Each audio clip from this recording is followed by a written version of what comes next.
Dankschein von der Bürgharchen Eihe ab einen Stein. Geschrieben von Jimmy Evans, übersat und Rütgeschenk von Lebenswasser. Hier ist ein Kapitel für Vandel. Aufteilung 3, Kapitel 9. Feiersorten von vernichtender Ehemänner.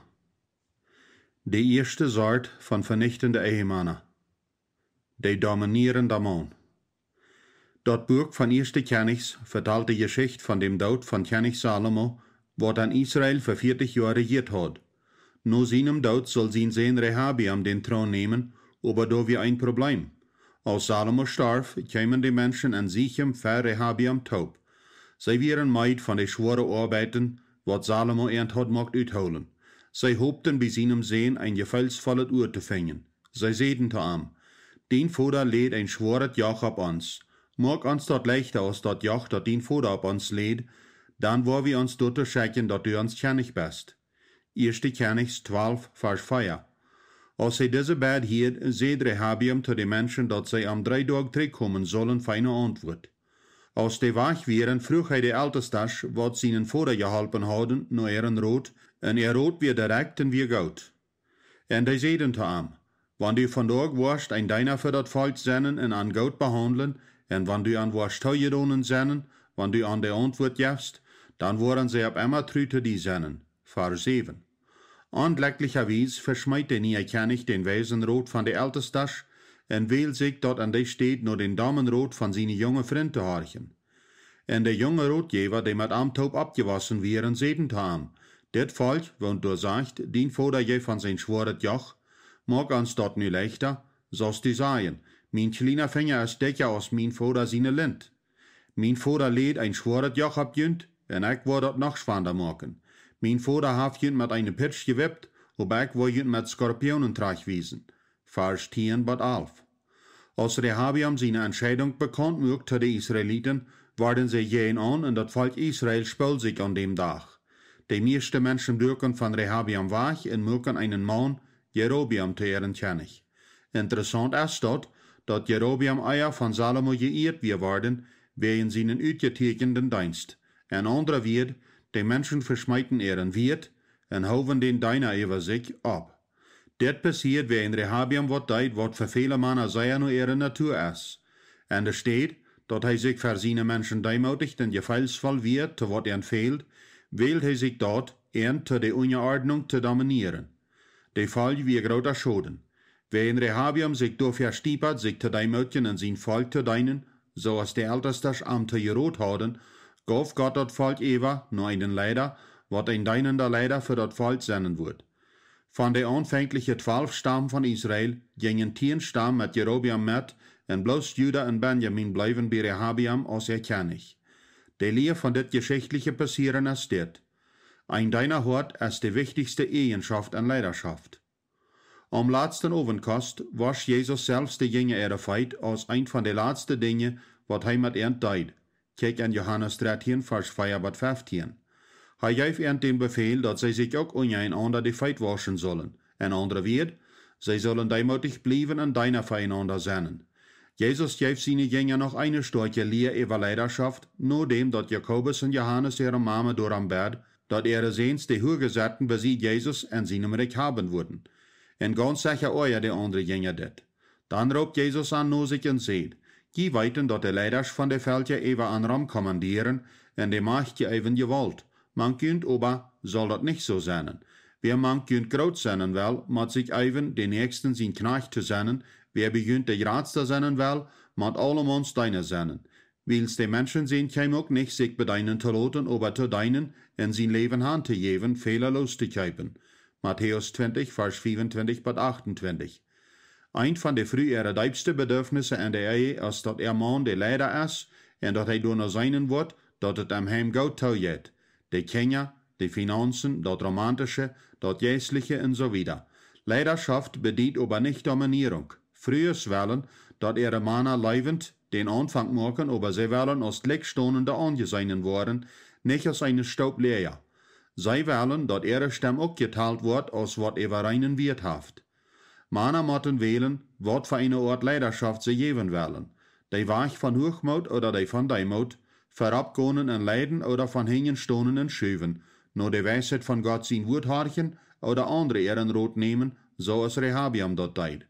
De wohl, wat der Ehemann macht, wat nicht bloß entscheiden, wo er leidt, aber auch wem er leidt.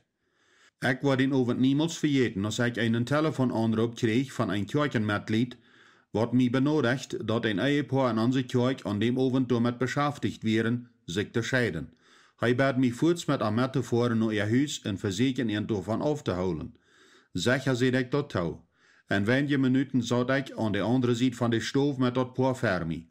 Einzelt wären sie die ehrbarsten Menschen, wat ich jemals bejahend hat, aber aus ein Paar wären sie miserablich.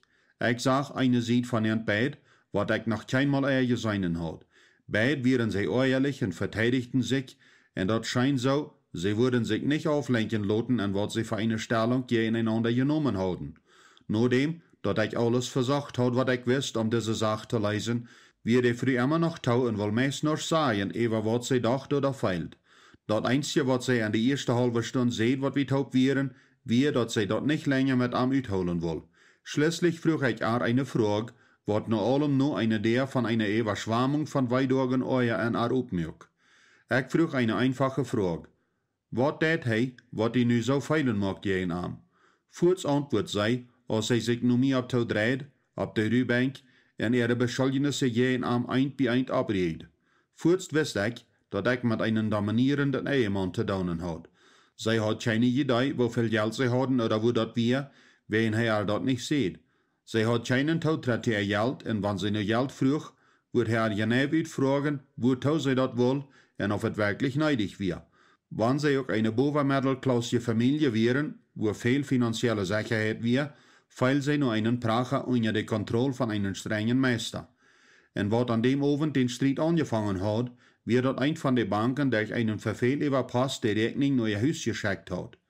Der Mann hat dazu angeführt, dass all ihre Rechnungen nur der Postoffice geschickt werden, so dass sie den nicht sein wird. Er hat seine Frau überzeugt, dass sie nicht Geld haben und sich dort, was Jankert nicht leisten können, und die Bankrechnung, was sie nu gelesen hat bewiesen, dass er ein Lehner war. In Wirklichkeit wären sie nur reich und hatten große Summen Geld an verschiedenen Banken, in Sparkassen und utgeliehen Geld in unserer Umgegend.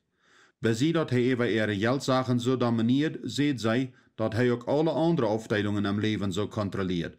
Alles, was sie aten, alles, was sie deuten oder was sie deuten, alle Wegen, wo sie anfuhren und jeder Person, wo sie mit taub kämen, wird von ihm bestimmt.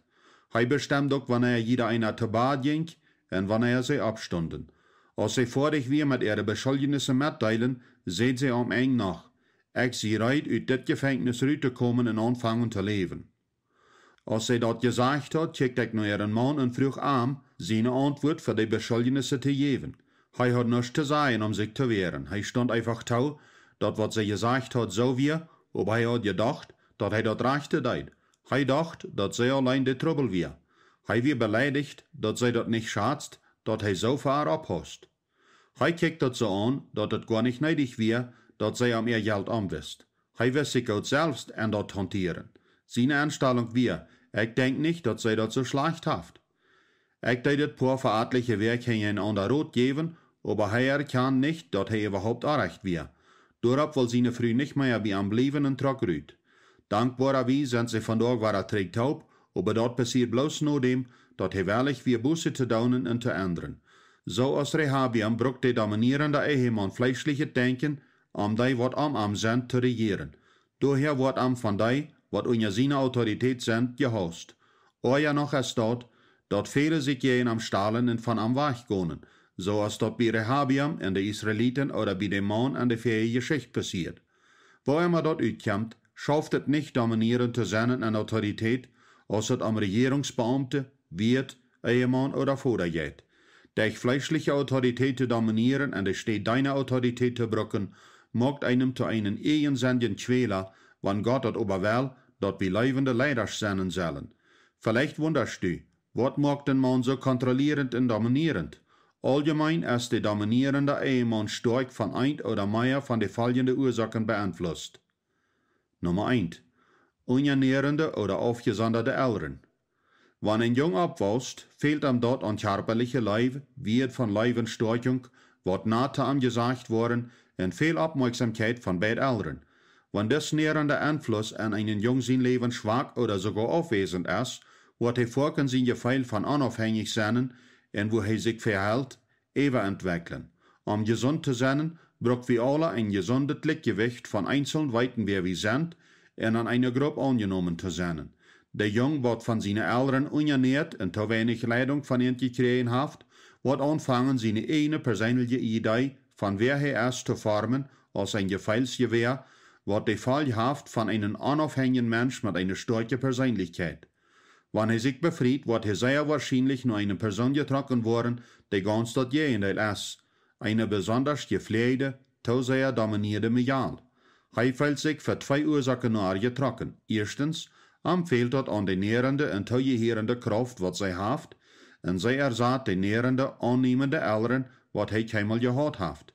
Zweitens, während sie allgemein einen leeren Selbstwert und wenig Selbstvertrauen haft, fehlt dort an seine Vertrautheit über wer er ist, und daher passt sie sich an seine starke Persönlichkeit an. Wenn dort am Anfang auch schien taub zu passen, ist das in Wirklichkeit ein sehr angesundet, von sich untereinander aufhängendes Verhältnis. Keiner von den Partners wird in das Verhältnis auf lange Zufriedenheit finden. Der Mann wird besagt Respekt für seine Frau verlieren, wenn sie schwach ist, und er wird verarbeiterlich worden, wenn er dominiert und nicht respektiert.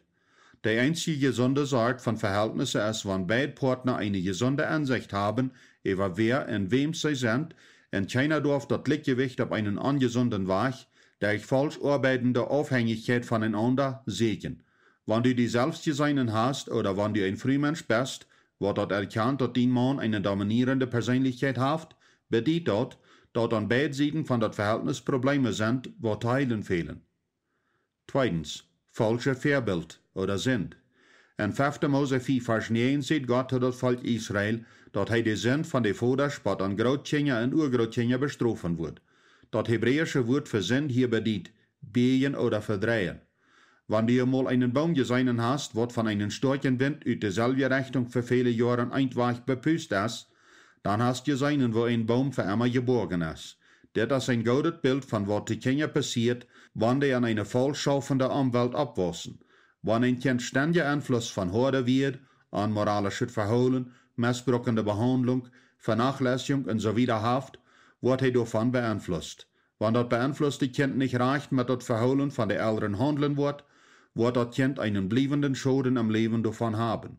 Das Beispiel, was Eltern sagten, wirkt sehr stark an der Entwicklung von der Identität, in wo ihre Kinder sich verholen. Die Gesellschaft spielt in diesem Prozess auch eine wichtige Rolle. Wenn Eltern in Gesellschaft einen positiven Einfluss auf Kinder gemacht haben, waren sie abrecht worden an ihr Verholen. Du ist dann nichts, was ihr entbicht oder ihr Verständnis vom Leben verdreht. Wenn ein Kind aber an ein ungesundes Heim oder Gesellschaft abwässt, wo das weitend oder anweitend die Werte annimmt, was am gewesen waren, wo das Kind das Glaubenssystem in Verholen an der Ehe andragen und dadurch jaft das viel ungesunde Heime. Jeder Person, was ich jemals gekannt oder rot gegeben habe, trägt Sünden von seiner oder ihrer Vergangenheit mit. Vielleicht sind dort Vorurteile, Negativität, geistlicher Hochmut, religiöse Traditionen, Afterreden, Missbrauch, Mittelmissbrauchen, sich beter leben als das andere Geschlecht, oder ein von vielen anderen Dingen. Das Wichtigste ist, dass es erkannt wird, dass was immer dort ist, dass das nicht reich ist, und dass es was ist, was das Kind oder die junge Person von der Umwelt am Heim mitgenommen hat. Sind je zu breken und zu reinigen. Das ist, wo sind an dein Leben zu breken geht, und wo das zu vermeiden geht, dass die junge Ehe nicht negativ beeinflussen wird und junge Kinder die nicht mitkriegen. A. Du musst für dein eigenes Verholen Verantwortung abnehmen. Wenn deine Eltern die auch beeinflusst haben, sind deine Sünden nicht ihre Schuld. Die sind deine. Daher musst du die selbst verantwortlich machen und nicht die Schuld auf deine Eltern, Gesellschaft oder Selbstwort schieben. B. Das Problem korrekt identifizieren. Zum Beispiel, ein Mann, was das Kapitel liest, mocht sein, mein Vater wird dominierend und missbrauchend. Ich sei nu, dass ich krieg so sie. Meine sind als dominierendet und missbrauchendet Verholen. C. Besonders verkriegt dort Buße tun. Wenn die Sünde erkannt worden ist, was an dein Leben und deine Ehe Probleme verursacht, dann musst du krieg dafür Buße tun. Gott hat versprochen, dass er uns vergeben wird, wenn wir unsere Sünde bekennen, nur 1. Johannes 1, Vers 9. Doorwegen moest du Gott dienen Sinn bekennen en op eerens die daarvan wegdrehen verzekeren. Du moest deine Eltern vergeven. Dit Schritt ist sehr wichtig, wenn du wirklich anderen wirst und die von dat negative Muster von deiner Vergangenheit wegdrehen wirst. In gewissen Fällen kann es sehr schwierig sein, wenn deine Eltern ihre Sinn kann schwieriger Missbrauch, Vernachlässigung oder geschlechtlicher Missbrauch sein. Aber in Daunt wo schwierig das Problem wäre, du wirst nicht geheilt worden und loskommen von dat verstierende Verholen, was du deine Eltern verjefst. Vergebung ist Krieg so sehr wie ein dient halven als wie ein Ernt. Nicht vergeben ist so als eine unsichtbare Nobelschnur, was die für immer an ihren Fuß bindt und den Problem auch immer während fordert.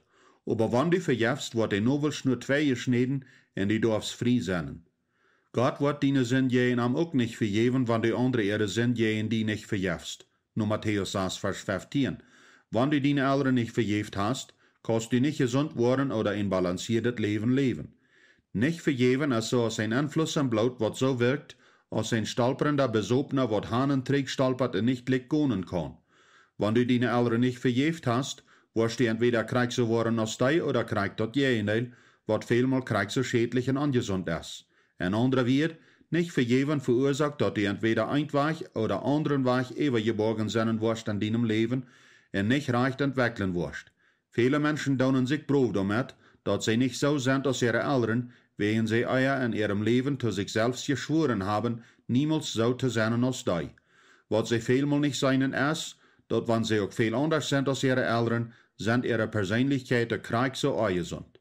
So als Besobner, wenn die versichern auf ein Pier zu klettern, wo wir in Generationen nur uns so lang Hahnenträg schlagsen, was ihr schwer Buße daunen worden verjeft.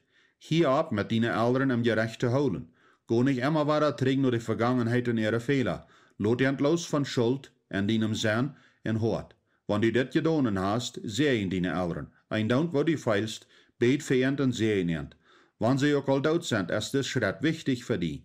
Wenn sie noch leben, da ihr nicht bloß vielmal sehen am Gebet, aber ihr ernt auch. Nur Epheser 6, Vers 3 wird Gott uns sehr sehnen, wenn wir unsere Eltern ehren. Zuletzt brägt die Sinn über die selbst in die eigene Familie. Der Prozess fängt an, indem du die Aufteilung von dein Leben, was von Sinn betroffen ist, unter die Herrschaft Jesus stellst. Der Sinn fängt damit an, dass jemand in deiner Vergangenheit im Widerstand zu Gott wird deut. Die Antwort ist nu dein Leben Gott zu übergeben und anfragen, die in dieser Aufteilung zu lehren. Nächstens, sollst du ein einfaches Gebet beten, wo du die Sinn, was über dein Leben und deine Familie wir, brauchst, mit ungefähr so ein Gebet aus dit. Im Namen Jesus breek ich den Sinn von, und du nennst das ab, über mein Leben. Ich tu Buße über die Sinn und vergebe meine Eltern. Ich sage, dass diese Sinn gebrochen ist, und die Sinn durch das Blut Jesu Christi vergeben ist. Ich breek diese Sinn von mir selbst los, von meinen Ehepartner, von unseren Kindern und unseren Großkindern, für alle zukünftige Generationen. In Jesus sein Namen, Amen. Du kannst das Gebet täglich beten, für so lange du feilst, dass es nötig ist. Das ist auch wichtig, dass du für deine Kinder ein rechtes Beispiel bist, um ihr Leben nicht zu verbiegen. Das tust du, indem du Schwindbuße tust für deine Sünden abhast, wo du die voran verhältst und ein Beispiel bist für ihn. Leib und Leid und sorgfältig und feinfeilend. Das ist keinmal zu lot, um das zu tun. Dein Beispiel hat einen großen Einfluss auf ihn, ein Daunt, was für ihn alle sie haben, sogar wenn sie alle Erwachsene sind. Vielleicht hast du ein oder das andere von diesen Beispielen in dein Leben erkannt. Am Anfang von unserer Ehe, wie ich dominierend, missbrauchend mit Werden aufgelangen. Vandaag sehe ich anders, durch Gott seine Gnade in eine Willigkeit mit meinen Problemen zu handeln. Drittens, Unwissendheit oder Unsicherheit. Unwissendheit oder Unsicherheit verursacht, dass ein Mann was tät, wenn ihm dort an was fehlt. Wenn ein Jung ohne einen jähen Wertchen vor im Heim abgewaschen ist, haft er nicht die rechte Erkenntnis, wo eine früh gelebt hat, wen er dort nicht haft beobachten konnte. Hier kort Rannen und Erkenntnis ist nicht bloß gefährlich, aber vorken wird er sich verfrühlich unsicher feilen. Wenn ein Jung von seiner Mama erst dominiert worden oder im Allgemeinen negative Erfahrungen mit frühes gehabt hat, kann seine Zuversicht manch frühlich besonders fehlen. Ein von den dominierendsten Männern, was ich jemals begegnet habe, ist ein Beispiel von dit. Dis Mann verhält sich für seine Frau so, als wenn er das alle taub hat. Er verhält sich grouch und dominierend. Als ich ihm beim Rot geben davon anred und am schließlich so weit krieg, zijn overdreven man seinen Leer te laten, bekende hij dat hij verfrüdigt zijn aanzegger weer. Hij vertelt mij 3 dingen van zichzelf, wat deze dominierung erklärt. Zijn vader wie een reizender Schachersman, wat niemals thuis weer, als hij op was.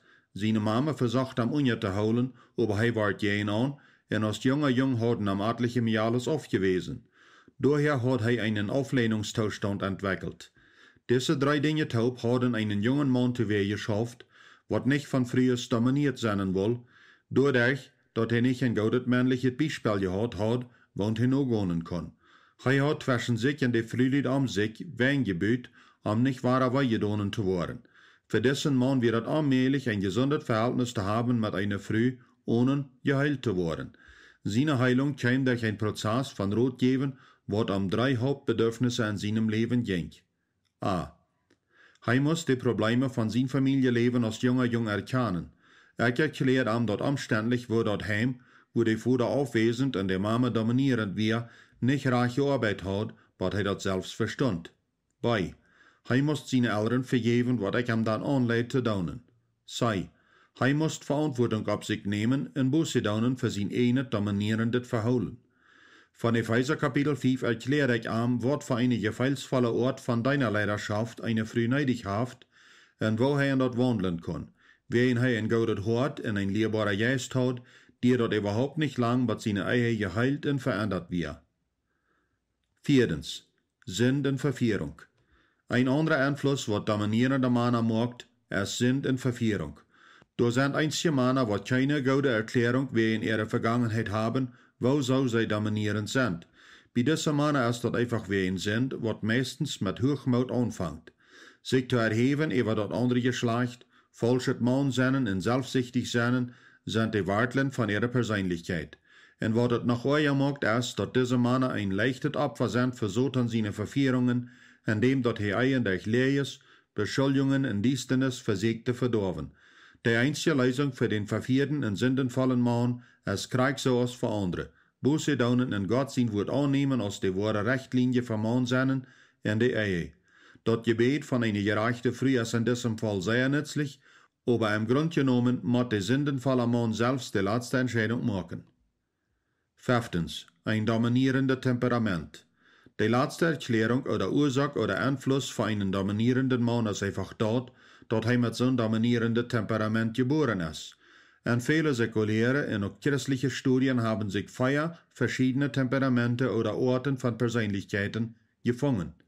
Das stärkste und augenriebendste Temperament ist das cholerische oder Leibtemperament. Eine Person mit diesem Grundtemperament ist allgemein so eine, was stark an was angeht, sehr starke Meinungen hat und jeden in Kontrolle sein will. Das positive Teil von dieser Sorte ist, dass er von Natur starke Leidereigenschaften hat.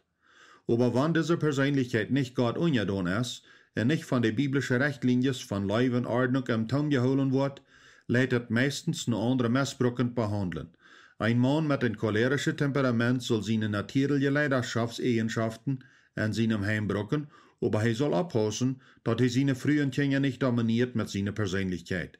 Der cholerische Mann wird sich allgemein ab ernst anstrengen müssen, um seine frühen Kinder die Freiheit zu geben, dass sie frei sind, sich an seine Gegend aussprechen zu können und zu sein, wie sie sind. Er wird lernen müssen, seine starken Leidereigenschaften im Gleichgewicht zu holen, mit einer gefühlsvollen Leben für seine Familie. Der Apostel Petrus rät Männer an, über wo sie ihre frühes leiden sollen, indem er entwarnt, dass sie ihn nicht hart oder als weniger wird behandeln sollen. Und gerade so, jemands Lied, Gott vernünftig an mit jene frühes, dass jene Gebete nicht verhindert worden, und denkt daran, dass sie schwacher sind, und dass sie gerade so gut Anteil an die Genoden, das ewige Leben haben. 1. Petrus 3, Vers 7. Gott ist dort wichtig, wo wir unser frühes behandeln. Wir sollen vernünftig umgehen mit ihnen. Dort bedient, dass wir erkennen, dass sie anders sind als wir, und dass wir ihn dafür respektieren. Die zweite Sorte von vernichtenden Ehemänner, die passive Mann. Ein von den ersten Königs in Israel ihre Geschichte wie Ahab. Er wird nicht bloß bekannt für seine eigene Gottlosigkeit, aber noch bekannter für seine beise bosheitsplanende Frau Isabel. Sie wird die Tochter von Edbaal, die Sidonier König und daher die Hohepriester früh für den Götzendienst von Baal. Nachdem dass er gefried hat, fang Ahab an, ihren Gott anzubeten und ihren Beisengeist not zu gehen. Isabel kontrolliert Israel durch Ahab seine Regierung und wird die Kraft hinter dem Thron. Hij wird König, aber sei wird wird. Ahab wird ein passiver Leiter, und wenn das auch so leid ist, wenn hij in Kontrolle wird hij gar nicht. Durch seine Regierung geeft hij toe, dass Isabel Gott sein Volk toeleiden verdarf und sich so verhält, dass sie einen Fluch ab sich selbst, ab Ahab und das ganze Volk bracht. Hij hat die Autorität abzustoßen und ein gerechter Leiter und Ehemann zu sein. Wenn er das getan hat, wurden dort Tiden von Frieden und Wohlstand gewahrt sein für Israel. Aber wen Ahab seine Sünd und Schwachheit, wir sein Reich eine Zeit von Hungersnoten verdorben. Ein besonders gutes Beispiel, wo seine Persönlichkeit seine Früh die Gelegenheit gab, ganz unter Kontrolle zu sein, als in der Geschichte von dem Weingarten, was Nabal gehört und Ahab haben will, zu sein. Des Weingarten wird dicht an seinem Palast, und Ahab will den zu einem Grenzgarten verwandeln. Als der König Nabot früh nur einen Tischhandel machen oder am dort Landsteig zu verkaufen, wollte Ehendämer von den Weingarten dort nicht tun. Dort wie ein Aufsteck von der Familie von vergangenen Generationen her. Als Ahab das hielt, ging Ahab nächsten Haus. Lese mal den biblischen Bericht von was dann passiert. Als Ahab nach Haus ging, wie er verlegen und versteht, weil Nabot der Jezreelit gesagt hat, dass er ihm nicht sein Aufgabe von seinen Vaters geben wird. Und Ahab lädt sich ab sein Badol, dreht sich von allem weg und eit auch nicht. Dann ging Isabel, seine Frau, nur am und seht, was ist geworden, dass die so verlegen besten noch nicht mehr Arzt? Und er seht, ich hab mit Nabot, dem Jezreelit, geredet. Ich seht ihm, er soll mir seinen Weingarten geben. Ich seht, ich würde ihm den mit Geld betonen, oder wann er will, gebe ich ihm einen anderen dafür. Aber er leitet mir seinen Weingarten ab keinen Weg. Dann seht Isabel, seine Frau, zu ihm. Nu wies dat einmal, dat du König in Israel bist. Sto ab en aat gescheit en sie mutig. Ik wou die Nabot den Jezreelit zijn Weingarten verschaffen. En zij schrijft brief aan Ahab zijn Namen en stampelde met dem König zijn Stempel en schickte nur de Leiders en Angestellte an die Stadt, wo Nabot wohnt.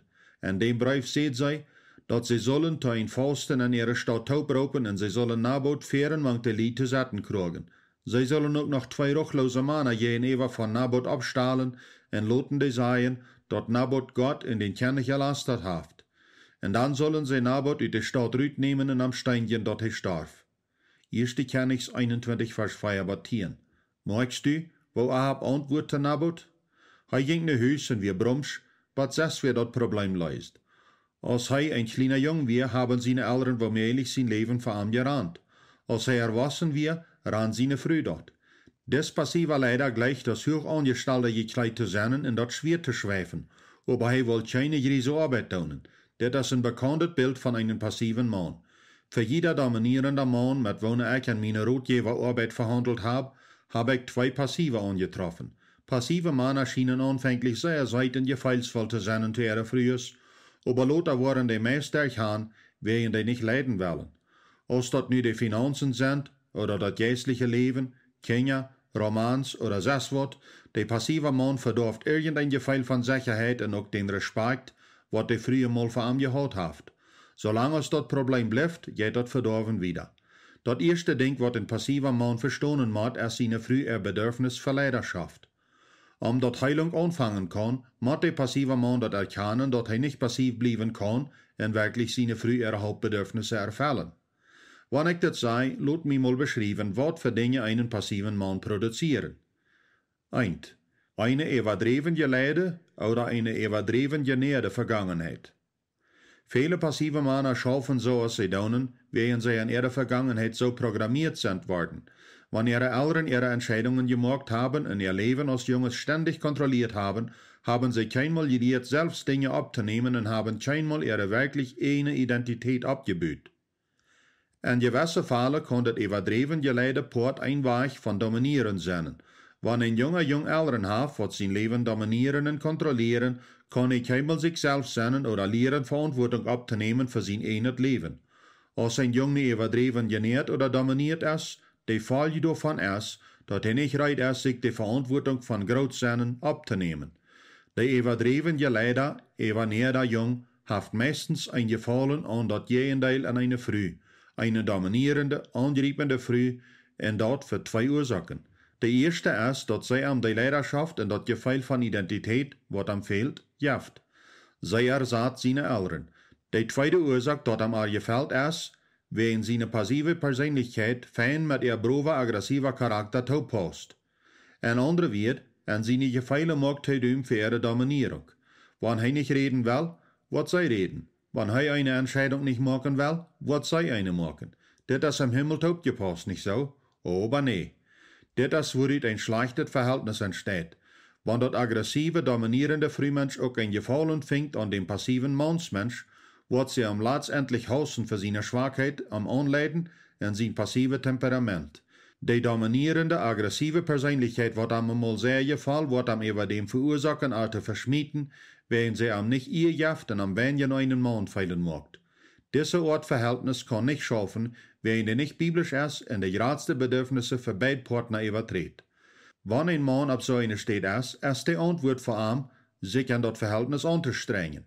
Er soll aufpassen, dass er nicht dominierend wird, aber er soll damit abhören, dass andere sein Leben ranen und selbst seine Entscheidungen machen. Er soll abstonen und darauf bestohnen, Respekt und über eine Autorität im Heim zu haben. So ist die König David für seinen Tod zu seinen Sohn Salomo seht. Sie ein Mann. 2. Königs 2, Vers 2. Der Mann moet feinfeilend und demutig sein, aber sich göttlich und aggressiv holen, sein Heim helfen zu leiden. Er soll seine Eltern vergeben, Familiesünden breken und ein neues Familiensystem anfangen, was reich schafft. Dort ist auch sehr wichtig, dass du deine früh sagst, wo du feilst, und leibend und aufrichtig dabei sein. Wenn jede Sachen zwischen dir nicht lesen können, dann siegt Rot von einem Riepen an die Bibel glaubenden Pastor oder Rotgeber. Halbsiegen ist nicht ein Zeichen von Schwachheit, dort ist ein Zeichen von Weisheit. Zweitens. Falsche Vorbilder. Vorken sind passive Männer an ein Familiensystem von passiven Männern abgewaschen. Von jung an sind die Männer gelehrt, den Ausdruck, jo, Leifste, auf einen klagenden und ungedonenden Ton gesagt, auswendig zu lehren. Männer, die von so ein System kommen, waren entweder durch ein Rebellieren in eine Frühsegen, die zu dominieren, oder die waren dort nur gehen in eine Frühsegen, was ihn dominieren wird. Beides ist ungesund. Die Antwort ist, die ungesunde Vorbilder von den Männern für ihn zu erkennen, die eine passive Einstellung aus Sinn zu bekennen, die eine Eltern oder wer immer die Fähigkeiten hat, zu vergeben, und den Sinn durch dein Leben rüberzudonen, so als ich dort all euer in das Kapitel beschrieben habe. Drittens, Furchtenjagen. Viele Männer in Amerika sind von den Bewegungen von den Frühjahrsrechten und was die Neuigkeiten darüber seien, verängst worden. Dadurch, dass Männer darüber gedodelt worden sind, dass sie für die Frühjahrs die deren opmachen und nicht loten, dass Frühjahrs ihren einen Weg betonen und wo sie ihre Übereinheit auf alle möglichen Wege offenbaren wollen, sind viele Männer gefroren in Angst, dass sie auf einmal das Anrechte donen wollen. Was tun wir dann? Männer, das erste ist, nicht passiv worden. Wir erkennen, dass viele Frühjahrs verzeugt sind, über wo sie von Männern sind behandelt worden. Aber die Antwort ist nicht, dass Männer mit Frühjahrs Platz tischen sollen, so dass sie uns mal feinstoßig dominieren können. Die Antwort ist, das Problem tragstellen und nicht Manns und Frühjahrs Abgaben verwechseln. Die einzige gute Lösung auf allein für das Mann- und Frühproblem in Amerika ist, dass Männer wahre Ehre steht annehmen als leibende und abopfernde Leiders. Irgendwas wird es bloß sich am Problem anpassen und ist keine Lösung. Männer, wenn je früher Schulden angedonnen haben, indem je die missbraucht oder misshandelt haben, dann muss je darüber Buße donen und ernt um Vergebung werden. Nur dem, dass die Buße gedonnen hast, sehen je rechter Mann. Krieg so als der Apostel Paulus in Epheser Kapitel 5 schreibt, ist Jesus das höchste Vorbild für Ehemänner. Recht deine Augen nur Jesus, indem du den Heiligen Geist betst, die zu lehren, ein gerechter Leiter zu sein. Wenn du nicht je in deine Frühe gesündigt hast, und sie sich über je in die stellt und die ehrlich für alles beschuldigt, was alle Männer ab der sie ihr Tag gedonnen haben, dann nimm die Beschuldigung nicht an. Du kannst mitfeilend sein mit aber für sich nicht das Problem zu lösen, indem du dort je in der Wurst von dort, was sie hast. War nicht ein everdreven Unjadonna, von frühers dominierter Scheckbengel, so zu beweisen, dass du die nicht verherrchen hältst als frühers. Dort wird nicht schaffen. Viertens. Sinn oder Fühlheit. Einige Männer waren passiv und ihre frühers zu konfrontieren, für wo ihr Unrecht behandelt worden ist. Und es steht, dass sie brüllen und mit den Feitraum stampen, setzen diese Männer und quälen ihre frühers mit Stellsinnen und nur staunen. Passiv-aggressives Verhalten arbeitet auf zwei Wege. Ich will nicht tun, was du haben wirst. Oder ich will was tun, was du nicht haben wirst. Dit is een Fühler en onopbrecher Weg van met die Probleme omgaan. De antwoord is met een ander te vertalen en dingen met die vriendelijk, levend en oprechtig durch te nemen. Andere mannen zijn passief, wegen ze fühl sind. Ihre früher sehr verabgehen, mag dort verantmäßig uitzuschalten en keine Verantwortung abzunehmen, en sie nehmen dort wahr. Nur stromgevende en passive Männer, wie in einer Wartel sind oder Fühlheit, mochten einfach Busse daunen en anfangen, de Mann en Ehemann zu sein, wo Gott ihn berufen hat. Dort ist Krieg so einfach gestaut. 5. Passives phlegmatische Temperament. Von den Hauptsorten von Temperamente ist der phlegmatische der gemütlichste. Menschen mit so einer Persönlichkeit sind leicht mit der Länge zu kommen und sind gute Freunde.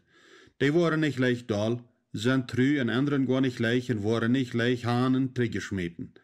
Das sind viele gute Eigenschaften für ein Verhältnis. Aber der Mann, wird von Natur eine passive, phlegmatische Persönlichkeit hat, wird allgemein ein schwacher Leider in seinem Heim sein. Dort bedeutet nicht, dass er nicht leiden kann, aber bedeutet, dass er von Natur daller geneigt ist, seine früh leiden zu lassen oder bloß mit der Mehrheit mitzuranen.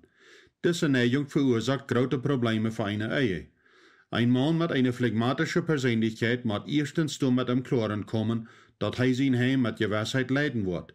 Das ist nicht bloß ein Befehl von Gott, aber auch ein Hauptbedürfnis von einer Frau. Für einen phlegmatischen Mann darf das nicht so von Natur sein, seine Meinungen in Anleitung überdeelt zu bringen, aber er muss ändern, um eine biblische Ehe zu haben, in Gott seinen Willen für sein Leben zu daunen. Indem dort du betst und dem Heiligen Geist am Weisheit und Kraft betst, fang nu an, dein Heim zu leiden. Deine nate Persönlichkeit, was du von Natur hast, gibt dir ein starkes Fundament, um ein guter Leider zu werden, aber du musst lernen, Hand am Werk zu leihen, en levend en entschloten te leiden, indem du deine Frau als Partner mit dir gleich hältst. Die dritte Sort von vernichtender Ehemänner, der unmoralische Ehemann. Wenn David auch viele gute Charaktereigenschaften hat und viele große Worte im Dienst für Gott vollrecht, mag er einen schrecklichen Fehler, was Verstörung für seine Familie und das Volk Israel bracht. Nur 2. Samuel Kapitel 11, Vers 1-3 ging David einen Fahrjahrsabend ab der Tag vom Palast en kijkt over die Stadt Jerusalem. Als hij de dijkje wat ram aan wieren even kijkt, zag hij een vrouw wat zich bood. En er steht, dat hij zich aandraait en wegging, blijft David dabei, ihren nackten Körper zu studieren. Schließlich kann er dort nicht länger uithouden. Nicht bloß sein Nische wie hoch, aber seine Last brennt verlangend nur die Früh. Schwen schickt er einen deiner am Uitefingen, wer sie wir. Nur wenig Zeit käme ein Mann und seht am, dat die Früh, wat an dat Hus wir, Bathseba wir, die Früh von Uria, der Hethiter. David wie nu an ein Problem. Wehen sie befried, wie wisst hij, dat het Ehebruch senden wird, wann hij mit all Geschlechtsverkehr hat. Hij ging ab sein Tag hin und her und dreht sich ab einmal hastig, und gebot seine Diener, Bathseba Fuß zu holen und an die zu bringen. Als sie beim Palast ankam, leidt David auch noch seine Schlupfstoff bringen. Als sie an seine Stoff ankam, und die Diener weggeschickt wären, stor David nur diese schmacke Früh, wat seine Last für wenige Minuten ab der Tag abgeweilt hat. Ohne zu luren, und scheinbar ohne, dass sie durch ihn strebt, nahm David Bathseba und erfüllt sein Verlangen mit ihr. Nachher nahm Bathseba ihre Sachen, bereinigt sich und ging zurück nach Haus. Glaubend, dass kein Schaden geworden wäre, mögt David wieder mit seinen Dreckigkeiten aus Tschernich und versucht sein falsches Verhalten zu verjäten. Aber da war ein Problem. Bathseba war schwanger und trug David sein Kind. Nur ein paar Monate von mädlicher Ruhe war David einen Samarias abgeschert mit dem Nachricht von ihrer Schwangerschaft. Und es steht, dass er das Problem abrechtig behandelt, verdoppelt David seine Sünd. Er leidt ihren Ehemann nach Hause kommen vom Krieg, mit all taub zu sein, dat es so lauten wurde, als wenn das sein Kind war. Als der Ehemann Uria nach Hause kam, verursacht das bloß noch eine größere Krise, und es steht, dass das wird halb. So als ein abbrecher Mann, lehnt er dort auf, bis seine Früh zu schluppen, wann seine Metsoldaten ab Stab schluppen mussten. David hat nu eine schwere Entscheidung für sich. Soll er seine Sünde Uria bekennen und wahrscheinlich einen guten Soldat verlieren und Bathseba ihre Steinigung verursachen? Dort wir ja in Israel die Strafe für eine Früh, was am Ehebruch gegräben wird. Wenn er dort nicht tut, wir seine einzige Wohl, dann noch Uria am Krieg tot machen zu lassen und sich mit Bathseba zu befreien. So als alle, wat dit biblische Ereignis geleest oder davon gehört haben, weiten, will David sich mord. Als wat zij bij hier dat de Ehemann dood weer, truert zij om zijn dood. Als de truurtijd ever weer, nam David Aros zijn vrouw. Dit passiert aber alle Sachen nicht so, dat Gott dat nicht macht. Angefallen alle die falsche Entscheidungen, wat David macht, sehr schlecht. Eine kleine sind am Vergleich mit anderen, von einer nackten Frau taufallige Seinen zu haben und dann zu bekicken, verratet sich hastig an eine große Sünd. Gott schickt den Prophet Nathan, David dort holen. Nathan vertelt David eine Geschichte, wo David seine eine Sünd aufdeckt und dann gef dit Wort. Warum hast du nicht nur dem Herrn gehorcht und hast wat bei sich gedonen? Du hast Uria, dem Hethiter, mit dort Schwert angebracht und hast dem seine Frau aus Diene genommen. Du hast Uria loten mit der Ammoniter ihr Schwert anbringen. Doorwegen sei ich nu, dat du und deine Nachkommen waren nie nicht ohne das Schwert leben. Dort das willst du mich nicht geacht hast, und hast Uria, dem Hethiter, seine Frau genommen für dich selbst. 2. Samuel 12, Vers 9 bis 10. Unmoral ist ein wachsendes Problem in Amerika und besonders schmank Männer. Die viele Millionen-Dollar-Industrie von Pornografie wird hauptsächlich von Männern unterholen. Ein von den ersten Fällen von Unmoral, was ich persönlich angetroffen habe, hat mit einem Mann zu tun, was an Pornografie gebunden wird. Er fängt an mit bekannten kleinen Zeitungen für Männer, was von dort als nette Pornografie betitelt wird, oder bei gewissen überhaupt nicht als Pornografie betitelt wird, aber bloß eine Sorte Kunst. Er erklärt seine Frau dort so, dass die Bilder am anreden und daher wird er ein besserer Leibhaber. Wenn sie das auch nicht leicht, erlaubt sie ihm dort. Etliche Jahre later kickt er echte Pornografie und nahm Huren an, um mit ihm und seine Frau Taubsex zu haben. Schließlich können sie nicht länger mit seinen verdreht verholen mitgehen und sie kämen nur Mino rot. Sinn geht keinmal zufriedenstellen. Je mehr du kriegst, je mehr weißt du. Je doller du die in die Sinn vertiefst, je mehr braucht das, dich zufriedenzustellen. Je wieder du jäst, je weniger Zufriedenheit kriegst, was du schließlich abhören musst oder ganz von der Sinn dominiert wirst, wobinnen du dich befängst. Durch die Jahren habe ich viel Männer in frühes Rot gegeben, was gegen Unmoral in ihre Ehen kämpften. Ich wünsch jeder Paar konnte Geschichten hören, was ich von Männern in frühes gehört habe, was geschlechtliche Sinn an ihre Lebens oder an ihre Ehen angelassen haben. Dort ist ein Stich von Thronen. Krieg so aus dem König David dort ging, der Sinn, was sie dachten, dass ihr Leben mehr Geschmack bringen wird, wie dort strenge, brennende Stoff, was ihren verbrennenden, bliebenden Norven hingelegt. Römer 6, Vers 24 sagt, der Lohn, den der Sinn tolt, ist der Tod. Merkt dort, dass der Tod, was der Sinn bringt, en gehen wird es. Dat sagt nicht, dass der Lohn Tod wir oder seinen wird. Dat sagt, dass der Lohn Tod ist. Sinn liegt uns immer fair. Der verspricht uns ein Ding und jeft uns das Wort. Der Teufel verspricht immer mehr aus, was er jeft, wen er ein Lehner ist und nicht die Wahrheit reden kann. Sein einziges Verlangen ist, dein Leben in deine Ehe zu verdorben, in Sinn, als wo er das tät. Hier sind Wort von den Einflüssen, was beitragen, um einen unmoralischen Mann zu machen. Erstens, zu wenig körperliche und gefühlsvolle Liebe oder Verachtung. Eine Weg, für wir uns befrieden, seht kehren zu mir, dass sie mich nicht frieren wird. Die Ursache dafür wir, dass ich an den Oven für mein Aufschiedsfast von einlatzig sein, antrüge warst wir. Aber dort wir nicht das erste Mal. Dat wir bloß wie ich wir. Ich wir nicht gläubig und ich wir von ein jungen Jugendalter unmoralisch gewast. Wenn du auch verschiedene Ursachen wären für mein unmoralisches Verholen, wüsste ich, dass ein von den wir, dass ich an meine Familie zu wenig Liebe gefeilt hat. Mein Vater hat mich von da, als ich 3 Jahre alt war, bis ich 38 Jahre alt war, keinmal körperlich engagiert. Meine Mama wie auch nicht so, dass sie ihre Liebe selber weiß. Ich hatte auch noch 2 ältere Brüder, mit denen ich immer zu feten hat. Als Kind werd mich von meinen Eltern wenigmal engagiert und meist einmal am Abend oder körperlich live gewesen auf einen normalen Weg. Und als Kind kannte ich den Unterschied nicht. Als ich uit der Kindheit rüt war und anfang sexuelle Gefühle zu feilen, werd ich überwältigt von dat Verlangen, körperlichen Kontakt zu haben mit mir alles. Wenn ich dat auch weiß, dass ein Port von mein Verlangen normal war und ein Port von mein geschlechtlichen Trieben, glaube ich aber, dass meine Verlangen nicht so stark wurden gewesen sein, wenn ich mit normaler Life groß geworden wäre.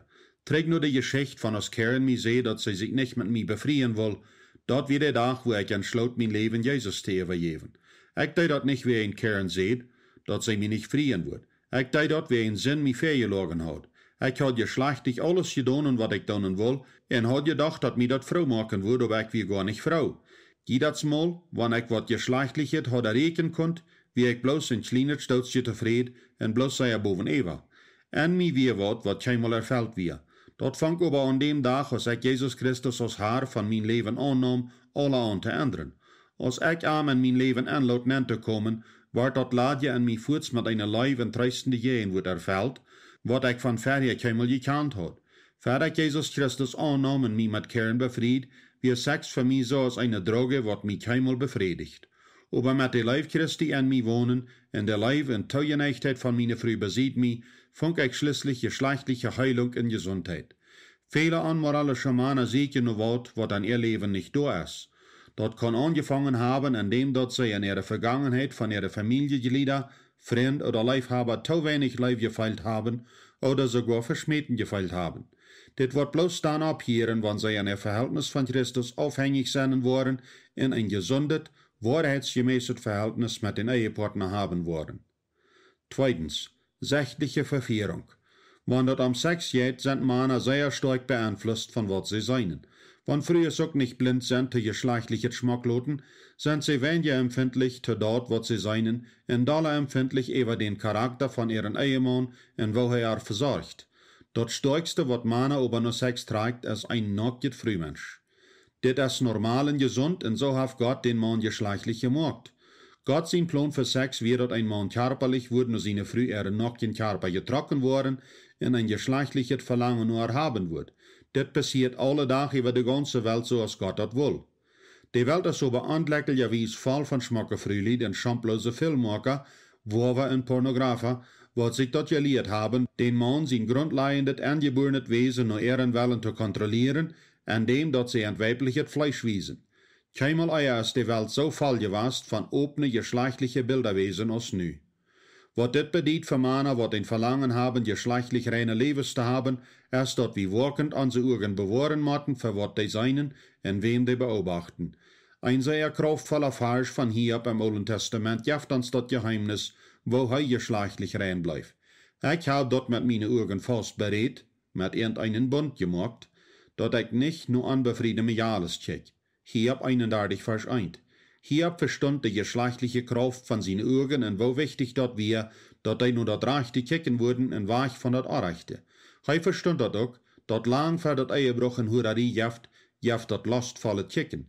Hiob mag einen Bund. Er berät dat fast, dat hij mit seinen Augen nicht mit einem geschlechtlichen Sinn nur andere Frühes checken wird, als nur seine Früh. Dat wird Bund an der Bibel meint zu schneiden. Dat meint eine dautehrendste Verpflichtung, wat abopferend und ab allein jährlich ist. Die einzige Person, wat meine Augen kontrollieren kann, sie ich selbst. Und die Ursache, wo ich mich stark verpflicht, meine Augen zu kontrollieren, ist, dat wann ich dat nicht tue, ist die Möglichkeit durch, dat mein Leben, meine Ehe und meine Familie verdorben wird. Dat setzt Raum, die alle Tag passieren. Männer müssen dat kontrollieren, wat und wem sie beobachten. Dat bedient Schmackerfrühes, wat nicht ihre Ehepartner sind, und auch utrechtliche TV-Programme, Filme, Internetinhalt und so weiter. Noch einmal, lang vor der geschlechtliche Sinn passiert, sind durch nicht disziplinierte Augen gewast, wat nur eine oder viele Frühes mit Last gekickt haben. Dit ist, was Jesus über das sagt. Die haben gehört, dat durch today an alle Zeit gesagt wird, du sollst die Ehe nicht brechen. Ich aber sage, wer ein Frühmensch durchab ankickt, dat er haben mocht, haft bei sich am Hort all mit all die Ehe gebrochen. Wann den rechtet Uhr die verursacht zu sind, dann riet dat ut und schmied dat weg. Dat ist später, wann die ein Port vom Körper verlässt, als wann den ganzen Körper in die Halle geschmeten wird. Wann die rechte Hand die verursacht zum sind, dann hakt die auf und schmied die weg. Dat ist viel besser für die, wann die ein Glied verlässt, als wann den ganzen Körper in die Halle geschmeten wird. Matthäus 4, Vers 27 bis 30. Dit sind sehr ernste Wert, wat von einem lebenden Heiland kommen, wat uns versägt, von einem verdorbenen Leben zu raten. Behold dat, Gott hat Sex erschaffen. Dat wir gar nicht der Teufel. Aber der Herr weit, dat der einzige erfällende Geschlechtsverkehr, wat starke eigenen Families büt, ist die, mit onze eine Frühes und sest keinem. Die allein sind dat wert, dat wir ihnen geschlechtliche Aufmerksamkeit geben. Drittens, Gebungenheit in Gedanken. Wann ein Mann ein erotisches Bild sieht, wird am Verstand eine chemische Substanz, wat Epinephrine genannt wird, losgelassen, wat dat Bild bliebend nenschlit.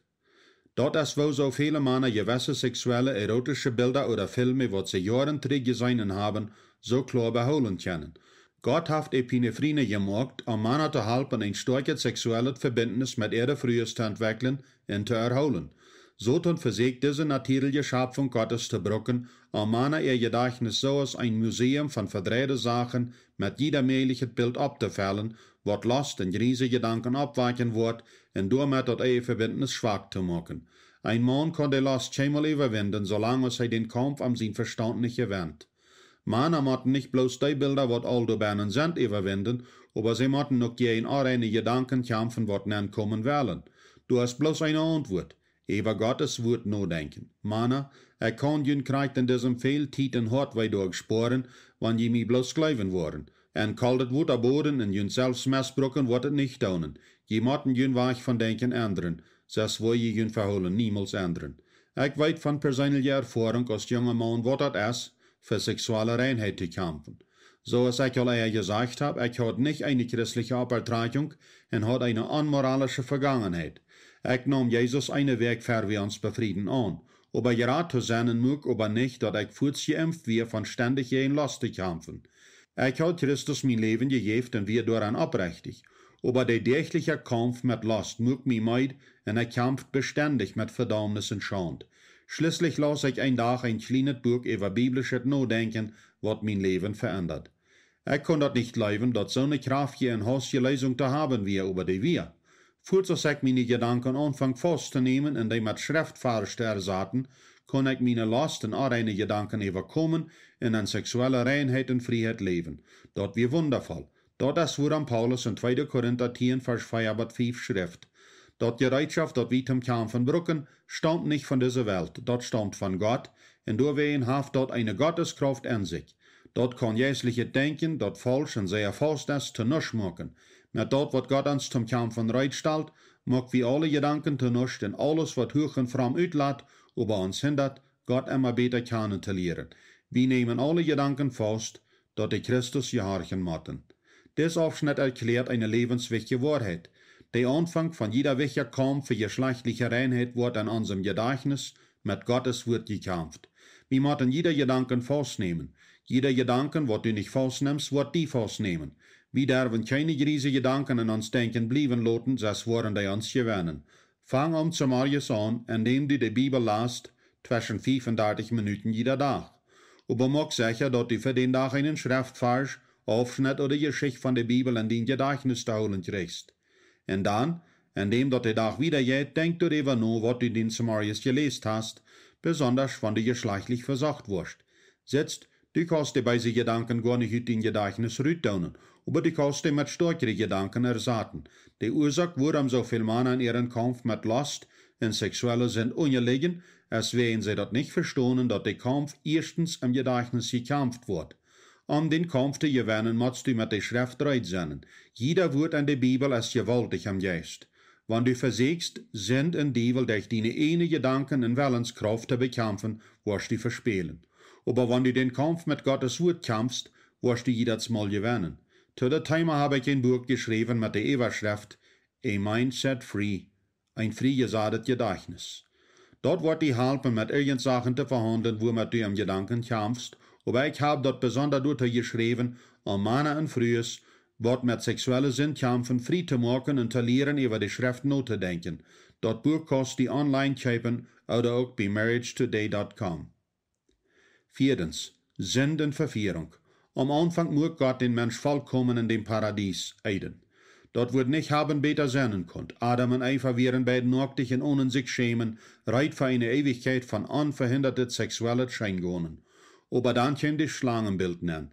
Die fangen an Gott zu beschuldigen, dass die ihn davon aufzuholen versucht, ihre volle Möglichkeiten zu erreichen. Hij nahm Gott einen Lehner und sagte einfach, dass sie nicht sterben würden, so als Gott gesagt hat, wenn sie die verbotene Frucht eten würden. Und dann mögt er den Handel vor dich, indem er anbot von der Frucht von dem Baum zu eten, was Gott gesagt hat, dass sie nicht sollen. Wenn du wahrscheinlich auch Tausende beim wären, was scheinen Gott von zu eten wären, mögt der Teufel mit den einen Druck, was Gott verboten hat, und versprüht, dass ihre Träume in Erfüllung kommen würden, wenn sie davon eten würden. Und hij luch, nom eten werden Adam und Eva uit dem Garten gedonen und douten Sinn käm an die Menschheit nähen.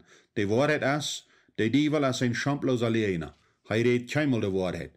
Ik käm nu Christus, wer in de Sinn mich fehlgelogen hat.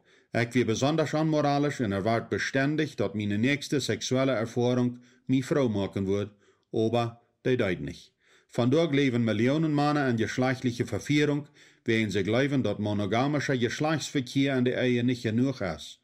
Sie sind verführt worden zu glauben, dass Pornografie, Ehebruch und andere Sorten von sexuellen Sünden in zufriedenstellen worden, aber das ist eine Lehre. Die Wahrheit ist das, dass gerade die sexuelle Scheingonen, was du jemals erfahren wirst, ist an ein geschlechtlich reines, monogamisches und leibendes Verhältnis mit deiner Frau. Indem dass du ihr versorgst und ihre Bedürfnisse erfüllst, wird sie sich geschlechtlich abtun für die. Daher jaft dort eine Umgebung für wahres, intimes Geschlechtsleben, so als Gott das geplant hat. Die Welt von geschlechtlicher Sinn ist ein von rietender Last gedrevener Fleischmarkt. Dort handelt sich nicht am Leib, dort jet bloß am selbstsichert Scheingonen. Dort ist ein Sex fast ohne Handgegeven zu sein, ohne Leib und ohne Grenzen. Dort ist eine Art Sex, was eigenen Families verdorft, und haltet die Seil von dem Mann, was daran gebunden ist, uit. Mein Kind, maak meine Weisheit en Horch, wat ich die von meiner Ansicht zu lehren hab, dort die Liest zwischen Recht und Unrecht zu unterscheiden, und dort die Liest verständig zu reden. Eine Anbahn, die früher wird, sind so als Honig. Und wat sie redt, ist glatt aus Eil. Aber am letzten Ende ist sie so besser aus Warmfroß, und scharf aus ein doppelschneidiges Schwert. Ihre Feit ranen raufen Daut, ihr Gang wird am Graf nennen. Sprecher 5 von 1,5. Die vierde Sort von vernichtende Ehemänner, die aufgelangte Ehemann. Besiegt Jesus wie Salomo der weiseste Mann, was jemals gelebt hat. Als zweiter Sehn von David und Bathseba wie er angestellt, auf David seinen Thron zu regieren. Ganz am Anfang von seiner Regierung wie er demutig und mit besonderer Weisheit in alle Hinsichten vom Leben gesehnt. Während er regiert, was dort Volk Israel und hat ein besonderes Gedien. Königs und Königinnen von Rama der Welt reisden nach Israel, um die Weisheit von diesen berühmten Mann zu hören und sein Königreich zu sein. Und lecklich bleibt das nicht so. Salomo hat 700 Frühes und 300 Nebenfrühes. Das bringt eine sehr interessante Frage über den. Wieso wird er so viel Frühes haben? Wenn die Königs zu jener Zeit andere Regenten auch ihre Dächtern zum Befreien geben, um mit ihren Frieden zu holen oder eine Verbindschaft zu machen mit einem sehr starken König, scheint 1000 so eine Verbindschaften bitte gewöhnlich zu sein. Ich weiß also nicht, ob jemand die Frage ganz beantworten kann, aber eins schien klar zu sein, und dort ist, dass Salomo scheint ein gedrevener Mann geworden zu sein. Scheinbar fängt es auf einen ascheligen Weg an. Salomo wie ein sehr begabter Mann mit Gelegenheiten, um viele große Dinge für Gott und sein Volk zu tun. Sein erstes größeres Projekt wie den ersten Tempel in Jerusalem zu bauen, was sehr vollständig vorgemacht wird und sehr nützlich, um den Glauben in Israel nie zu beleben. Als Salomo dit Bauprojekt vor sich hat, fängt er noch ein und noch ein und noch ein an für das ewige Part von sein Leben. Wenn er auf einmal ein Betit aufhat, friert er noch eine Früh und dann noch eine und so wieder. Schließlich am Ende von sein Leben hat er das Land ganz voll von vorigen Projekten und dort hat er die Menschen viel Tags abgelegt und sehr schwer schaffen gemacht und er hat einen Palast geschmückt mit Frühes. Aber zwei Dinge fehlten, ein intimes Verhältnis mit Gott und mit einer Früh. Salomo sein aufgelangnet und gedrevenet durch seinen Leid am Ende von sein Leben jässlich in ein gefeile Bankrott und ohne Gottes Segen. Während Salomo verfehlt und Gott treu zu folgen, nahm Gott das größte Port von der Königreich von Salomo seinen Nachkommen weg. 1. Königs 11, Vers 411 beschrift seine letzte Tage. Was Salomo alt ward, hatten seine Frühes am dort gekriegen, dort er ihre Jette anbeten deut. Salomo wie in sein Hort nicht ganz treu zu dem Herrn sein Gott, so als sein Vater David gewast wir. Er deint Astarte, ein Aufgott für die Sidonier, noch Milcom, den abscheißelgen Aufgott von der Ammoniter. Salomo deint, wat dem Herrn schlecht gefall. Er deint dem Herrn nicht fallen, so als sein Vater David gedonen hat. Salomo büht eine hohe Opferstätte zum Chemosh, den abscheißelgen Moabiter Aufgott anzubeten, und an der östlichen Kant von Jerusalem büht er eine hohe Opferstätte zum Moloch, der Ammoniter ihren Aufgott anzubeten. So deit er für all seine Frühes von anderen Völkern, die Weihrauch branden und Opfer brachten für ihre Jette. Und der Herr ward sehr verlegen mit Salomo, dat er am Hort wegdreht von dem Herrn Israel ihren Gott, der sich doch zweimal Salomo gewesen hat. Salomo wird nicht gehorsam zu dort, was der Herr am seht, dat hij nicht nur fremde Jätter gonen soll, en do wehen sie de haar zu Salomo, wehen du den Bund en de geboten nicht geholen hast, der ik die seht, wo ik dat Königreich van die Wachrieten en wo einem van die Beamte dat geven. Eine Wahrheit wordt van König David zijn leven te leren jet ersteert. Wann hij fallen kan irgendwer fallen. Gott erscheint Salomo zweimal im Traum en reed zo te arm, dat hij dat hieren kon. Hij weer de wijzerste en schleegste man, wat jemals geleefd heeft. Hij eigent allen titlichen Reichtum, wat verterstalen ging, aber hij fall. Dat zal in ons aller Gottesfurcht abweichen. Dat wichtigste Ding, wat wie van Salomo zijn fallen verstonen sollen, is, wo zou dat passiert? De antwoord is einfach. Hij weer afgelanken van de Dreckigkeiten en de dingen wat hij am Leben no ging, en am weer keine tijd gebleven om God hingeran te zenden. Seine Gemeinschaft mit Gott wordt eenmaal rijk en no weer langsam te nusch verplagt, waarin hij abgeheerd had Gott te zeken. Dezelfde Fehler moet ook einen Einfluss an Salomo zijn Verhältnis mit Frühers. Ik geloof je neef, dat hij nog eenmaal tijd had met een van zijn vele Frühers en betaub te zenden en kort te vertalen en schwind Sex te haben, aber nicht für längere Unterholungen oder Worte no het. Salomo würde in onze vandaagse Kultur Kriegen anpassen. Onze gedrevene, eeuwig errekende Gesellschaft würde am hastigsten kennig gemacht haben, waarin wir uns in so viele Hinsichten mit anlegnen. Ich habe viele Ehepaaren Rot gegeben, wat zij erlitten während der Ehemann von seiner Arbeit, sein Hobby, seine Erholung oder Tijdverdrief aufgelangen ist. Die früher überdrissig wären hij sich nicht nur anstellen will. Daher fängt sie an te hocken über Dinge, um seine Aufmerksamkeit zu kriegen. Diese Handlung trifft den Mann vorken bloß noch wieder weg. Im Verseken, den aufgelangten Ehemann sein Hort war trägende Hüs zu lenken, habe ich normalerweise mit den folgenden Wartelproblemen zu handeln, was das Problem verursachen. Erstens, Verholungsanspannung. Viele Männer sind von ihren Eltern gelehrt worden, dass sie nicht angenommen sind, wenn sie nicht kriegt, reich tun. Das passiert, wenn ein von den Eltern bloß dann Leben Wertschätzung beweist, wenn das Kind mit irgendwas besonders gut ist oder gut tät. Auch passiert das, wenn Eltern das Kind notdriven, besonders gut an irgendwas zu sein. Viele Kinder wird gelehrt, dass sie bloß vollkommene Noten auf die Berichtskarte von der Schule Hus bringen sollen, das ist das nicht gut genug. Wenn die Eltern das auch bloß gut verhaben mit das Kind, wird der Selbstwert von das Kind ernstlich beschädigt dadurch. Eltern sollen ihre Kinder zu aller Zeit weiten lassen, dass sie geleift worden und nicht bloß dann, wenn es was sehr gut tät. Elternleif, was recht übergebracht wird, bietet das Kind seinen Selbstwert und Sicherheit. Das Kind weiß, dass es sich nicht so oder so verholen muss, um die Eltern ihre Leif zu erfahren. Wenn die Eltern das Kind mal unter gewisse Bedingungen annehmen, fällt das Kind, dass es sich reich verholen muss, um geleift zu werden. Wenn alle Kinder sich von den Eltern wollen geleift feilen, schaffen sie an ihr Verholen, um Annahme zu kriegen, und damit lehren Kinder sich dort sich recht abzustahlen, um Lothar von der Gesellschaft angenommen zu werden. Das ist eine gefährliche Anspannung, während die Gesellschaft allemal sehr bedingt ist und andere annehmen. Die Gesellschaft fordert, dass wir dort Rechte fertig fahren, dort uns Krieg so und so leid, und so wieder, um angenommen zu sein.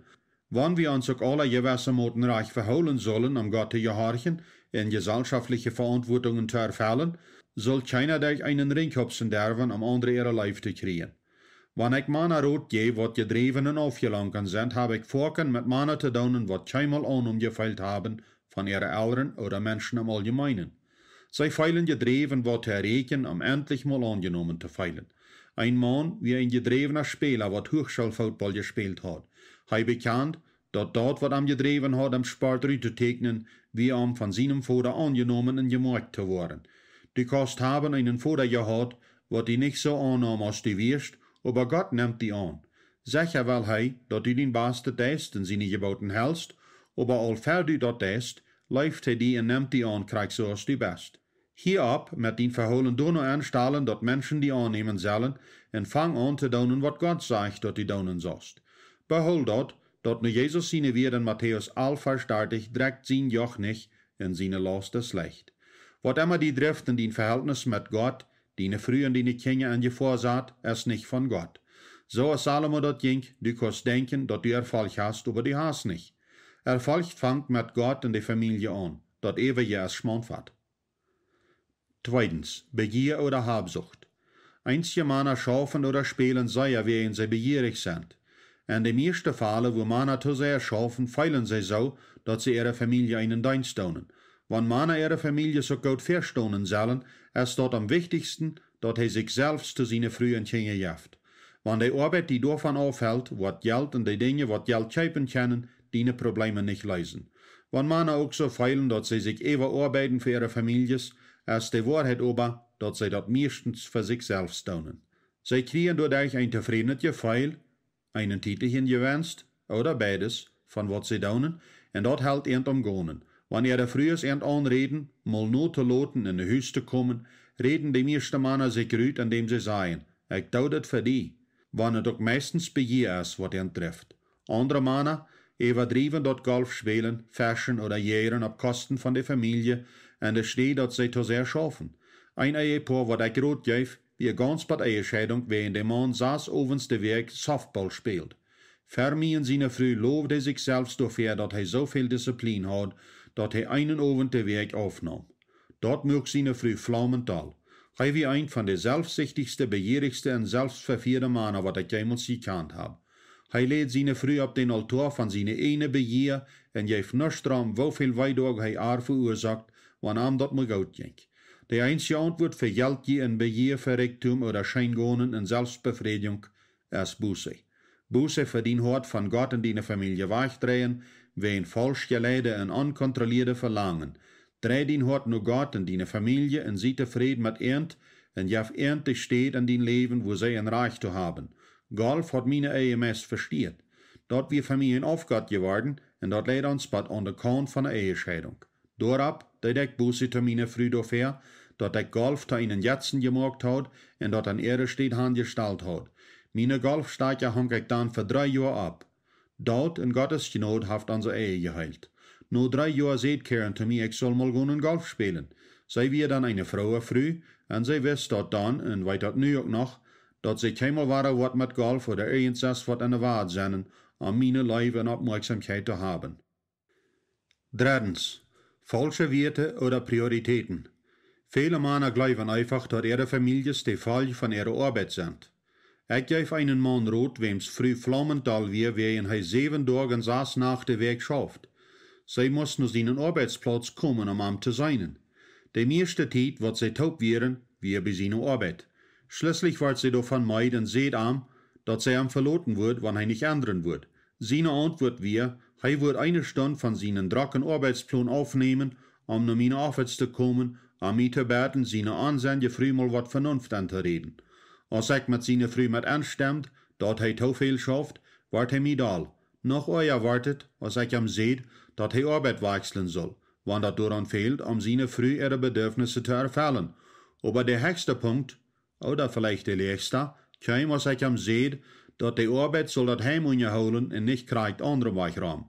Er dreht sich rammen wie wottig rot als ne Beid. Dat wir so, als wenn ich seine Großmama einen Hev gegeben hat.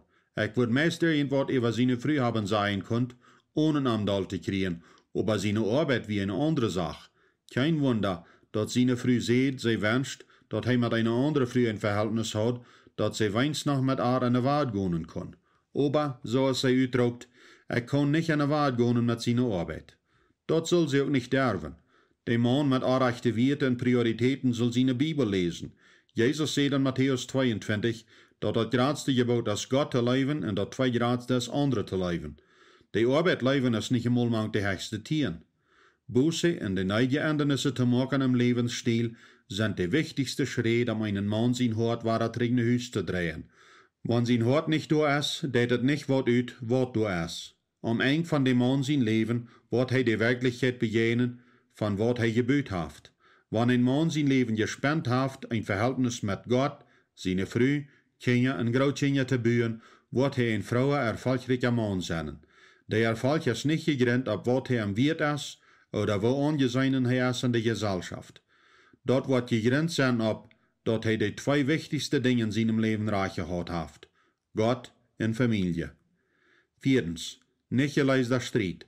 Wenn du nicht geleister Streiterien zwischen Mann und Frau sind, dreht der Mann als Antwort dazu, seine Aufmerksamkeit vorken auf seine Arbeit oder seine Freund. Je länger das passiert, je eher wird das Verhältnis. Einige Männer fühlen sich tüchs nicht geehrt oder respektiert, aber bei der Arbeit ja. Daher waren sie nur der Arbeit getragen, um ihre Grundbedürfnisse zu erfüllen oder wenigstens die zu beschützen. Was immer die Ursache sein mocht, aber ein Mann wird nicht die rechte Antwort zu seinem Problem finden, wenn er sich von Tüs wegdreht. Wenn du die von Familienproblemen versteigst mit zu sehr schaffen, so ist die Busse down in ein trägende Hüs gehen. Bet Gott am Halb, deine Probleme Tüs zu lösen. Wenn du am Gebet anhältst, um die Abgabe von Problemen durchzuarbeiten, zu erfüllen, wird Gott die ehren und du wirst viel froher sein, dass du glücklich an die Sachen angegangen bist. Um dit Kapitel zu schließen, will ich dir ermutigen, Halb zu sehen, wenn die dort fehlt. Jeder Paar wird an die eigenen Sachen durchzuarbeiten haben, was sie nicht allein daunen können. Kluge Menschen gehen nur Help, wenn ihnen fehlt. Jeder reiche Mensch, was kann, kriegt viel Rot von Fachmännern, was gute Rot haben, und sie schämen sich nicht darüber. Kriegt so soll wir uns gar nicht schämen, tot zu stehen, dort wir in der Ehe Schwierigkeiten haben und Halb sehen. Am Anfang von unserer Ehe hat ich ein verdorbendes Verholen. Durch Gottes Genot habe ich geändert, und du kannst auch. Stell deine Aufmerksamkeit nicht auf deinen Ehepartner sein Verholen. Sieh die Leider, wat Gott die zu beroepen heeft, en du dat eerste dat rechte. Dreh dein Hart nur Gott und nur deine Früh, en nimm dat einen Tag auf einmal. Dankschön für noch das Bürgerchen Eihe ab einen Stein. Ich wünsche, dass das eine Halb sein für dich und eine Hoffnung, dass eine stärkere Eihe bauen.